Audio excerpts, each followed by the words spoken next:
God's chosen one, you, yes.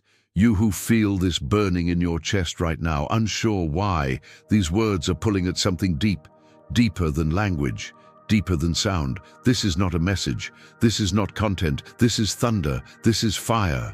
This is heaven breaking its silence, because silence has lasted too long. There is a weight in the air. Can you feel it?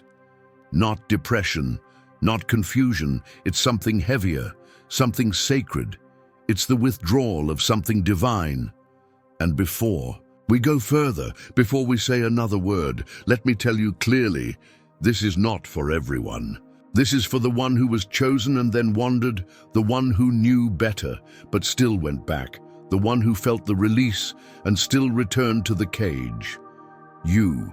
This is not judgment. This is not rage. This is holy grief. God is not punishing you. He's speaking to you loudly, not with soft whispers this time, but with the cracking of everything you thought was stable. Something sacred is being lost. Not because God abandoned you, but because you walked away. Let's say it plainly. You knew. You knew not to touch that thing again. You knew not to speak to that person again. You knew not to walk through that door again. But you did. Why? Because you thought grace would stretch one more time. You thought mercy was permission. You thought the silence meant indifference. You thought the absence of thunder meant approval. But now the silence has shifted. It doesn't feel peaceful anymore. It feels like absence. And that feeling you can't shake, the dryness in your soul, the hollowness in your prayers, the numbness in your worship, that's not a coincidence. That's not mental health. That's divine distance. This isn't about performance. This isn't about failing while trying. This is about willful return, intentional disobedience. You didn't fall. You walked back into fire with your eyes wide open. And still, even now, even after all of it, you are not cast away. But this is your final warning. Not because God is done with you, but because the path you are standing on is crumbling beneath your feet. You asked, why does everything feel wrong? Because you are carrying what God told you to drop. Because you are watering what He already cursed. Because you are calling it love when He already burned it down. Let me ask you this. Why would the healed return to sickness? Why would the freed return to bondage? Why would the chosen one, the anointed one, the called one, why would you spit on the miracle you were entrusted with? Do you remember what it felt like when He rescued you? Do you remember the peace, the clarity, the softness in the air when you knew you were aligned? Now look at where you are. Does it feel the same? No, because you crossed a line, not a line in the sand, a line in the spirit. And what happens after that line is not something you can undo with another apology. God doesn't want your tears, He wants your obedience. God doesn't want your fast, He wants your severance. God doesn't want your promises, He wants your decisions, because this time your survival depends on it. Not just your comfort, not just your blessings, your purpose, your fire, your name, and if you're honest, you feel it. This isn't just a hard season, this is a reckoning. The weight isn't external, it's internal. You are carrying the consequence of delay, of pretending that grace is endless, of bargaining with what was never yours to keep. You are tired, not because you're weak. You're tired because you're resisting alignment. Listen closely. This is the moment when heaven stops whispering and starts roaring. This is the hour of thunder. This is the call that doesn't echo, it burns. You are not just loved, you are not just favored, you are responsible. That's the part no one wants to hear. You were given something sacred. You were given the kind of vision people cry out for. You were trusted with fire, and now you're mishandling it for comfort, for company, for validation, for love. But is it love? When it pulls you away from the altar, is it love? When it silences your worship, is it love? When the spirit grows quieter every time they enter the room? You know the answer. But answering isn't enough anymore. You must move. Because if you don't, you will keep circling the same grief, the same cycles, the same loss of self. And God will not bless what he already condemned. He will not anoint disobedience. He will not pour favor on rebellion. And he will not pretend your intentions are obedience. He's not looking at your tears. He's watching your feet. So walk. Walk away from the thing that's killing you. Walk away from the person who praises your compromise. Walk away from the habit that silences your clarity. Because this is what it comes down to. You can't carry old patterns into new seasons. You can't wear rebellion and expect inheritance. You can't say yes with your mouth and no with your choices. This fire isn't destruction, it's purification. But only if you surrender, only if you act. This is the beginning. The fire is here, not to consume you, but to reveal you. You have cried long enough. You have fasted long enough. You have begged long enough. Now you choose, stay or surrender, pretend or transform. Return or rise, but make no mistake. Heaven is watching, not with crossed arms, but with blazing eyes. And he is not asking anymore. He is commanding. Has it ever crossed your mind that God might not be silent anymore, but roaring, not to scare you, but to wake you? If something in this message felt too specific to ignore, it's because it wasn't meant to be ignored. This isn't entertainment, it's alignment. And if your spirit is still listening, don't just scroll away. Declare it in the comments. I'm still standing. Subscribe now, not for content, but for conviction, because this space wasn't created to impress you. It was created to remind you of who you are. The door is open, but not for long. Choose to stay awake. Do not do it again. You weren't pulled from that pit just to peek back in. You weren't rescued just to return. You weren't cleansed just to coat yourself in dust again. So why are you still flirting with what tried to kill you? Why are you still romanticizing the cage? Why are you still fantasizing about a version of your life that God himself ripped you out of? This is not nostalgia. This is deception, and the longer you entertain it, the further you drift from the fire that once burned so brightly inside you. You keep asking, why can't I feel God the way I used to? But you're asking the wrong question. The real question is, why do you keep building altars on cursed ground? God did not deliver you for decoration. You were never meant to sit in salvation as if it were a trophy. You were meant to carry it like a sword. But how can you carry a sword when your hands are still full of forbidden things? You can't be a warrior with hands tied behind your back by compromise. And that's what it is now, compromise.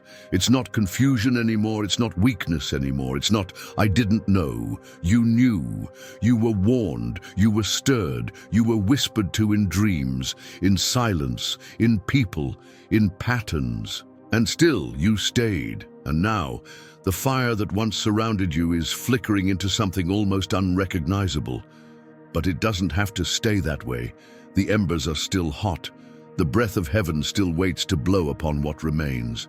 But God will not fan the flame while you're still soaking your altar in gasoline. He will not reignite what you're actively choking. He will not renew what you still refuse to release.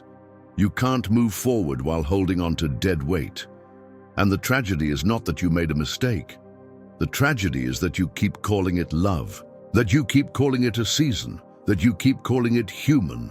No, this is not human. This is holy territory, and holy ground cannot support unholy habits. So what now? Now you decide. Will you continue to entertain what is costing you your clarity? Will you keep pretending you can balance rebellion and reverence, or will you finally fall to your knees and say, no more, I don't want anything you didn't give me? Because that is the turning point. That is the decision that splits heavens and rewrites timelines. And it starts now. Not after one more apology, not after one more mistake. Now, because the next breath isn't promised. And the next opportunity might not come. The door is open, but it won't stay that way forever. Step through it, or lose what your soul has cried for in silence for far too long.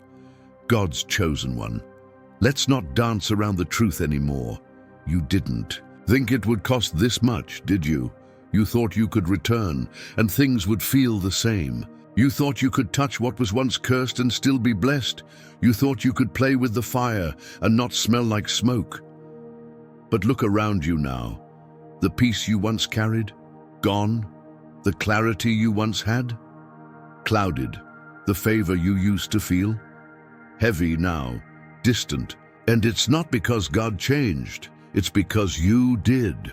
You changed the moment you called disobedience a delay.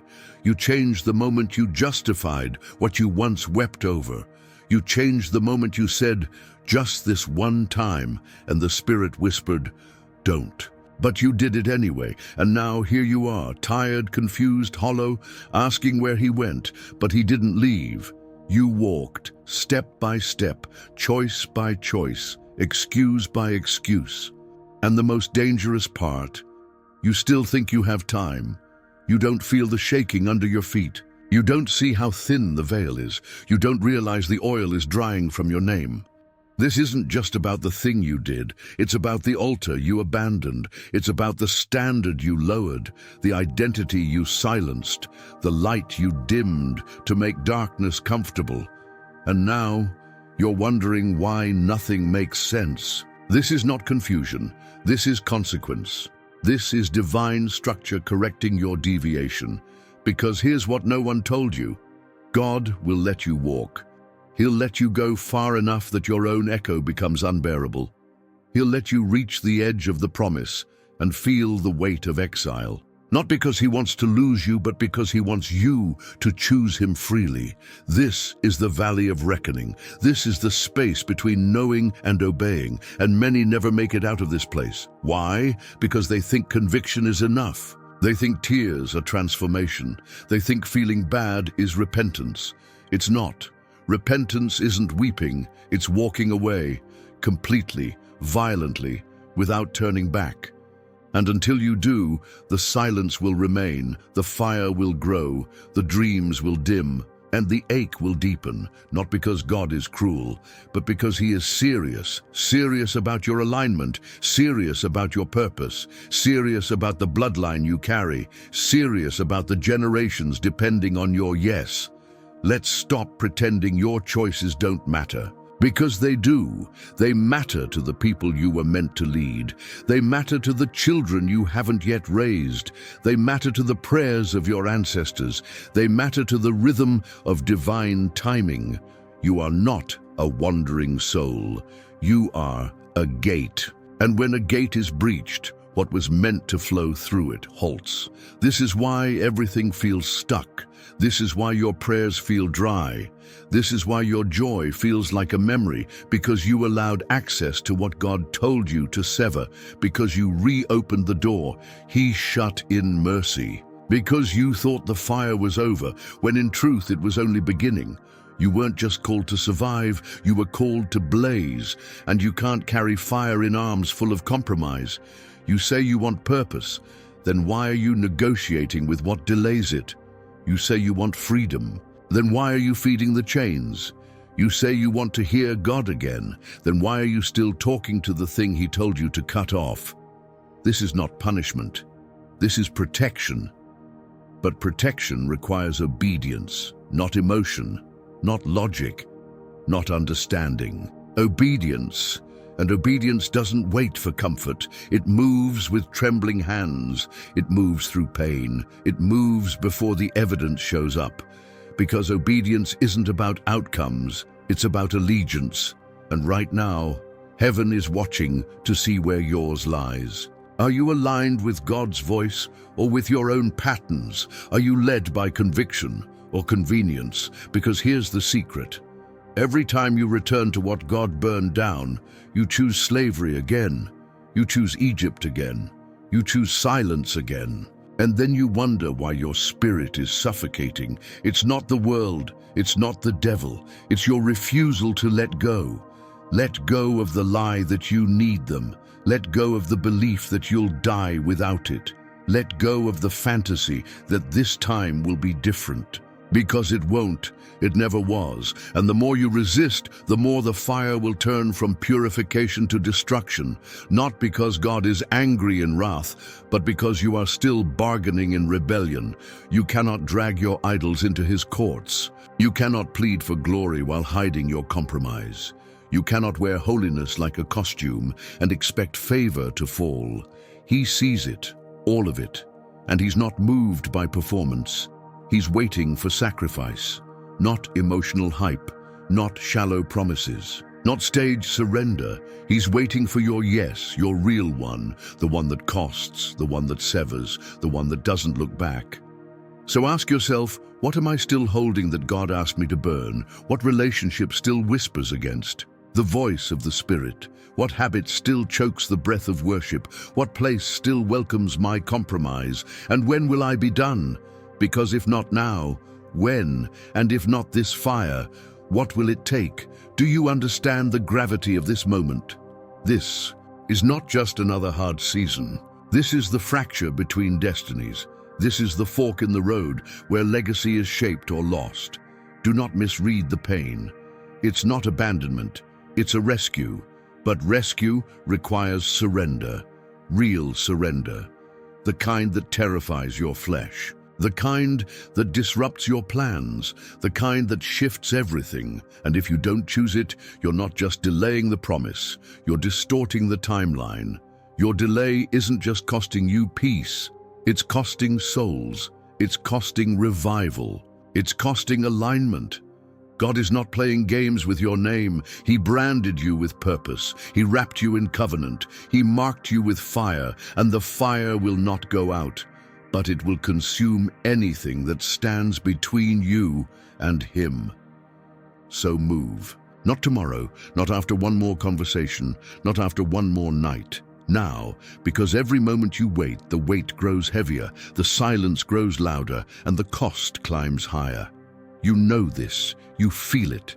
This is your crossroads, and heaven is watching. What will you choose, chosen one? There's something you need to face. Without flinching, without defending, without delaying. You've made this about how you feel, but it's never been about your feelings. This isn't about whether you're sad or scared or unsure. This is about whether you are aligned, because alignment doesn't wait for emotions to settle. Alignment doesn't need comfort to begin. Alignment is the courage to obey when nothing makes sense. And right now, your soul is misaligned, not because God walked away, but because you stepped out of order. You touched what he told you not to. You welcomed back what he already exiled. You bowed to the very thing he broke for you. And now you feel the silence. You feel the distance. You feel the ache that sleep can't fix and music can't drown. That ache is divine. It's not depression. It's the echo of heaven's absence. It's what happens when the sacred steps back. God isn't punishing you. He's watching to see what you'll do without the crutch, without the noise, without the comfort. This is the moment of truth. Will you return to the altar, or will you keep dressing rebellion in poetic excuses? Because that's what it is now. Rebellion, not struggle, not confusion, willful return. And rebellion always carries cost. It never comes cheap. You're paying for it now. You feel it in your dreams, you feel it in your body, you feel it in the way nothing satisfies anymore. Because once you've tasted the holy, nothing else will do. You can try to forget, you can try to pretend, but your spirit remembers. It remembers what it felt like to be aligned, to walk in step with glory, to hear his voice in the stillness, to weep under the weight of presence, not pain. And the tragedy is this: you traded it for what? A voice that praises you while poisoning you, a habit that hugs you while hollowing you, a comfort that soothes your flesh while starving your soul. That's not love. That's a leash, and you know it. You're not confused. You're convicted, and conviction is mercy. Conviction is God saying, I still see you. I still want you, but I will not chase you forever. You think you can manage this, sin in one hand, worship in the other, but it's killing you. The double life, the half surrender, the slow fading of fire that once roared in your chest. You've made your bed in the gray, and now everything feels numb. But numb is not safety. Numb is not peace. Numb is what happens when light has been ignored too long. And the scariest part, you've learned how to perform through it. You've learned how to lift your hands while hiding your compromise. You've learned how to cry in worship while making deals in darkness. But God doesn't anoint performances. He consumes them with fire. And that fire is here, not to destroy you, to burn the false, but only if you stop pretending, only if you step out of the shadow, because you can't stay here, not anymore. The veil is thinning, the covering is pulling back. The grace you abused is no longer covering rebellion. Why? Because you asked for purpose, you asked for more, you asked for clarity, and God is giving it to you through fire.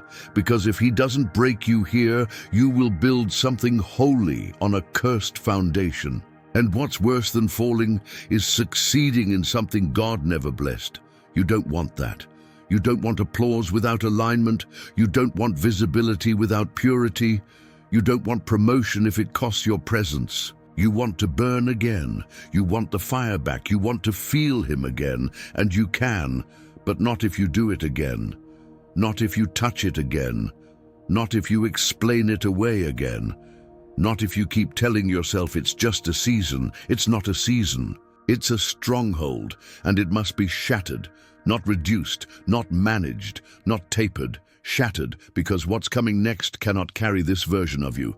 This version is too easily distracted, too easily offended, too emotionally driven, too spiritually inconsistent. This version will not survive the next glory. This version will not hold the weight of answered prayers. So what must die? You already know. The Spirit has been screaming it for weeks. Every closed door, every sleepless night, every misfiring prayer, every breakdown at random moments. They weren't chaos. They were mercy. Mercy disguised as disruption. Mercy wrapped in silence. Mercy screaming, "Come back before it's too late." But you didn't move. You hesitated. You negotiated. And now the weight is unbearable. Not because the promise is gone, but because the price is rising. The longer you wait, the more you'll lose. And what you're about to lose, you won't get back. This isn't fear. This is fire, and fire is the last invitation before collapse. Heaven has stopped whispering. It is roaring now. You either burn what must go or watch it burn you, and the choice, as always, is yours. Chosen one, you have been here before. This edge, this moment, this pause where your spirit shakes because you know what's next, and you know what it will cost. But this time, something's different. The door is closing, you can hear it, in the silence that follows your prayer, in the weight that won't lift, in the dreams that no longer arrive with fire. You can feel it. The slow retreat of presence, the space once filled with glory, now echoing with absence. And still, you hesitate, you tell yourself, maybe one more day, maybe one more try, maybe one more fix. But heaven is not waiting anymore. This is not another cycle. This is the cliff, and you are standing on the edge of your own undoing, not because of some outside force. Not because of the enemy, but because you keep feeding the thing God told you to starve. You keep watering what He commanded you to uproot. You keep rebuilding altars He already smashed for your sake. And now, you wonder why you feel unsafe in your own spirit. It's because you are out of alignment, not just morally, spiritually. Your coordinates are off. You are walking in a space you were never meant to enter again. And the cost, you think it's just internal, but it's not. It's generational. It's spiritual. It's eternal. There are doors that only open in obedience. There are assignments that only activate in holiness. There are mantles that will not fall on divided shoulders, and every time you return to what was, you risk forfeiting what could have been. This is not a threat. This is not fear. This is mercy shouting, "Don't do it again," because what you're about to lose next can't be replaced. You think grace will catch you, But grace is not a safety net for rebellion. Grace is the invitation to choose again before the door locks. And right now, that door is cracking, the handle is turning. The spirit is weeping because you're still choosing delay over deliverance. You're still bargaining with the bondage. You're still explaining your chains. You're still petting the thing that's poisoned you. And the fire that once purified, now it warns. You can't say he didn't tell you. You can't say there were no signs. They were everywhere. In the silence, in the delays, in the gut feelings you ignored, in the sudden stops you called coincidence. But they weren't coincidences. They were interruptions, divine ones, planned roadblocks to prevent your collapse. But you pushed past them. You called them resistance. You called them attacks. But they were actually God's hands, holding you back. And now he's letting go, not in cruelty, in consequence.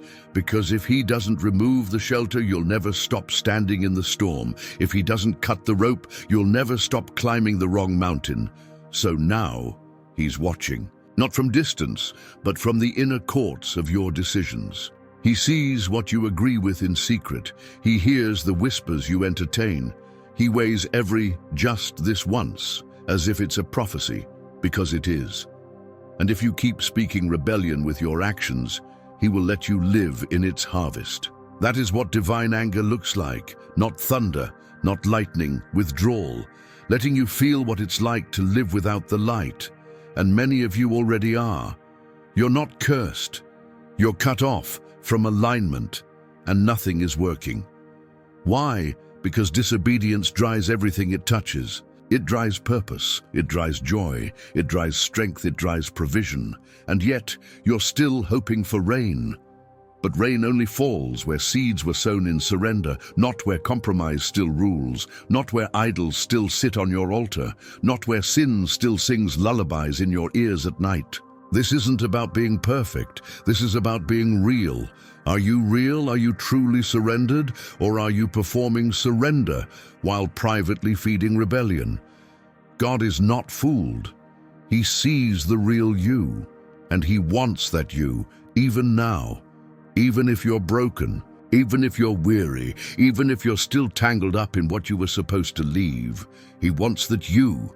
But he won't fight for you to surrender. That choice is yours, and time is not on your side because you're standing in the last moment of mercy, before mercy steps aside and silence takes its place. You don't want that silence, not this kind, the kind that swallows vision, the kind that dulls discernment, the kind that makes you forget how to burn.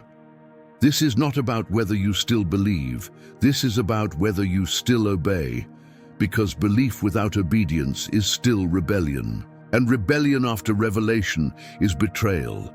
This is the hour of thunder. This is the final turn, and you won't get another one, so don't ask for a sign. This is the sign. Don't ask for more time. This is the time. Don't ask for clarity.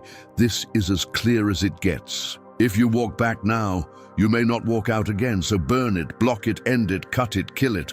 Whatever it is, the person, the habit, the desire, the justification, the fantasy, the comfort, burn it. Because if you don't, it will bury you, and not in dirt, but in silence. A silence so loud it drowns every prayer. A silence so heavy it suffocates your worship. A silence so final it makes you forget what his voice ever felt like.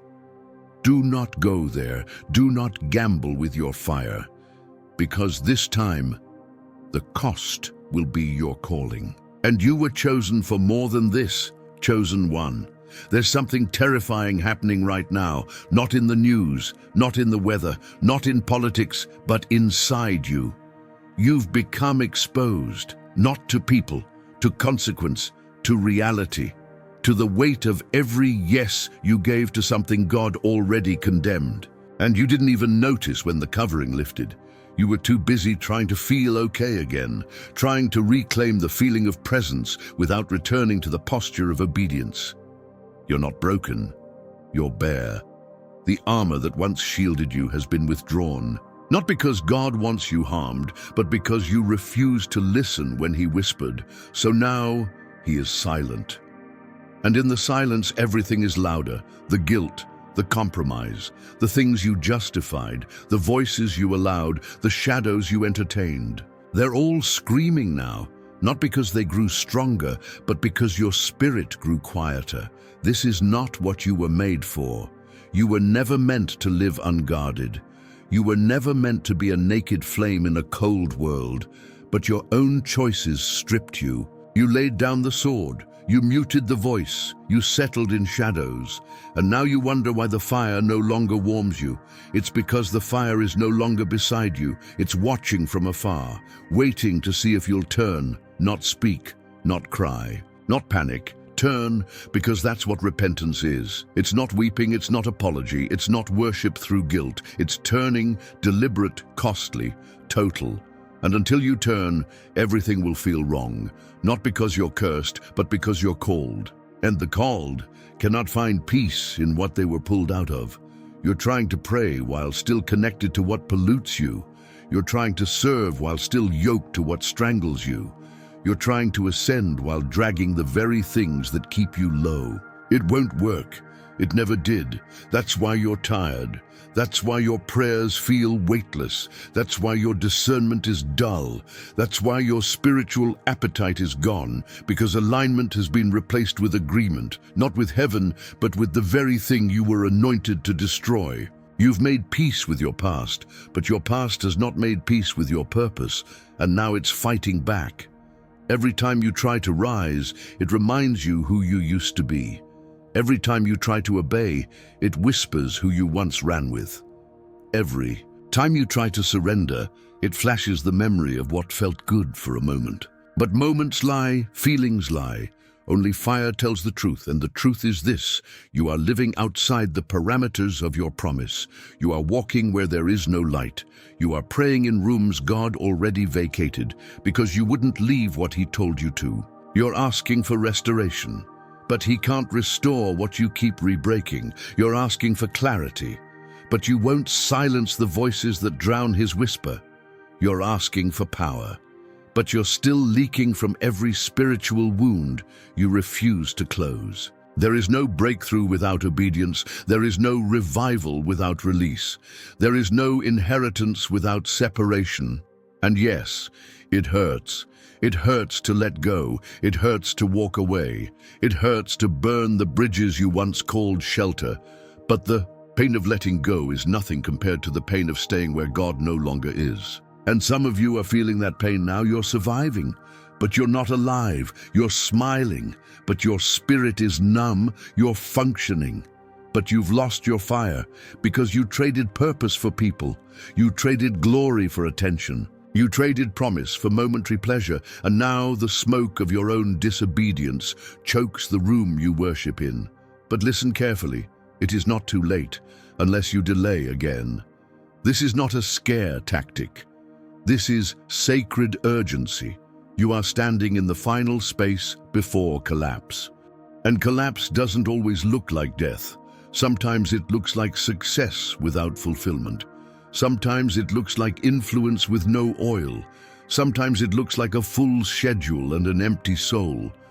God is not mocked, and He is not fooled. He sees through the masks, and He is not speaking to your stage. He is speaking to your shadow, that version of you no one sees, the private compromises, the hidden patterns, the secret cravings, the silence after sin, the apologies with no action. He sees it all, and He's not angry because you're weak. He's angry because you refuse to be honest. He's not grieved because you struggle. He's grieved because you pretend you don't. You're asking for more of Him, but He's asking for less of what holds you back. You think you're waiting on God, but God is waiting on you to walk away, to end it, to burn it, to say no more and actually mean it, not just with tears, not just with songs, but with fire, with a scorched earth yes that leaves no bridge to go back.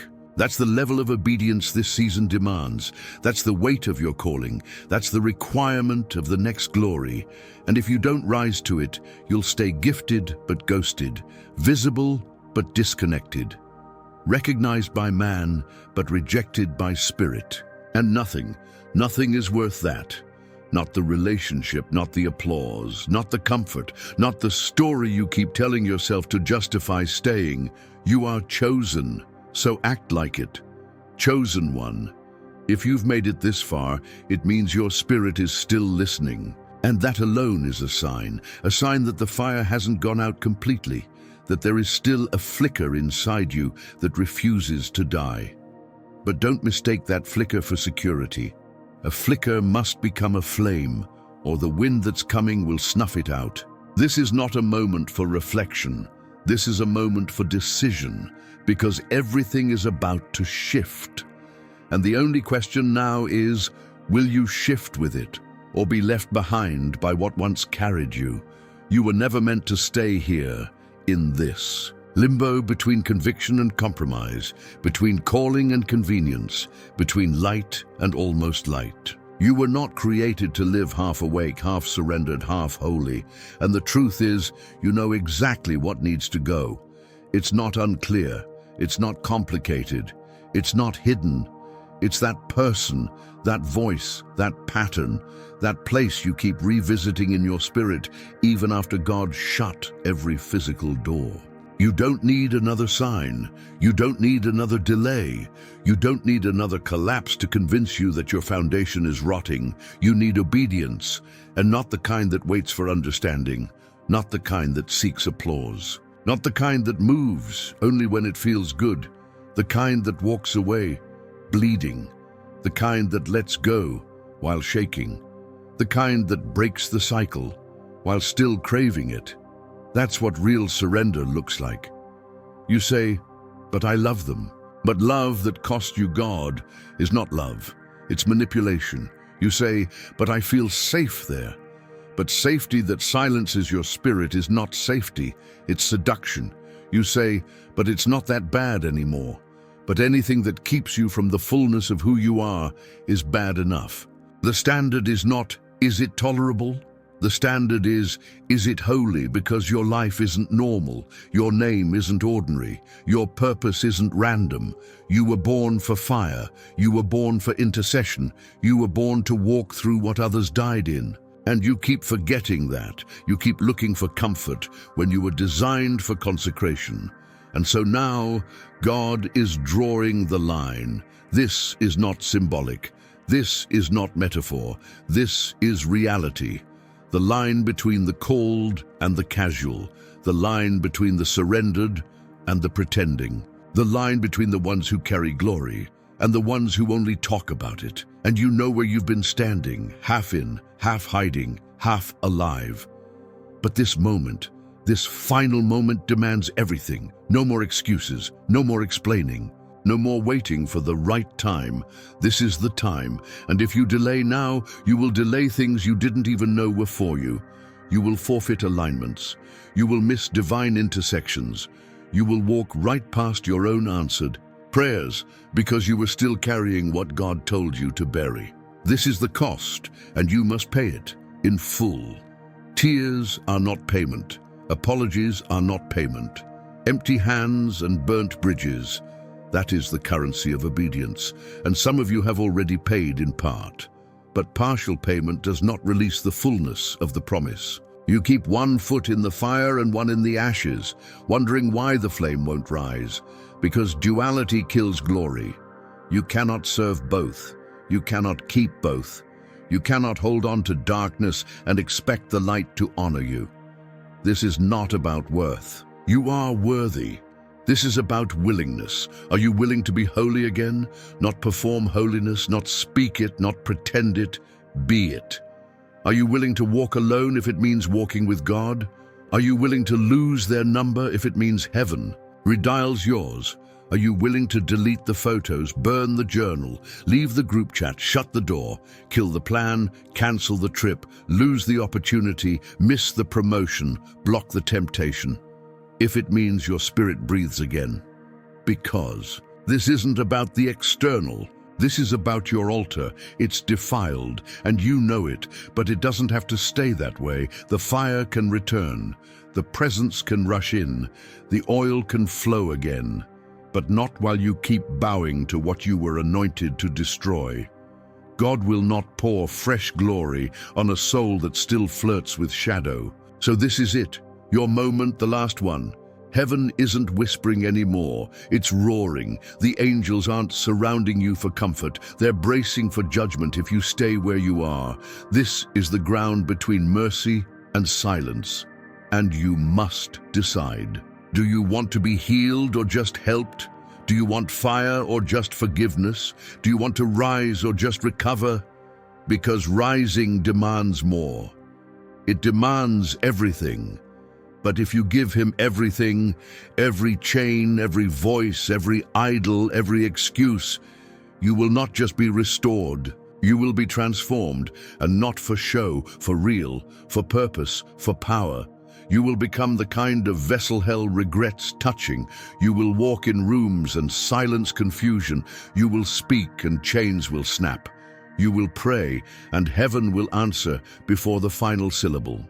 But only if you stop now, only if you surrender now, only if you say the words out loud, I will not do it again, not in private, not in secret, not in silence, not one last time, not ever. And when you say it, mean it with blood, mean it with shaking hands, mean it with finality, because heaven is listening, and what you say now will echo into eternity.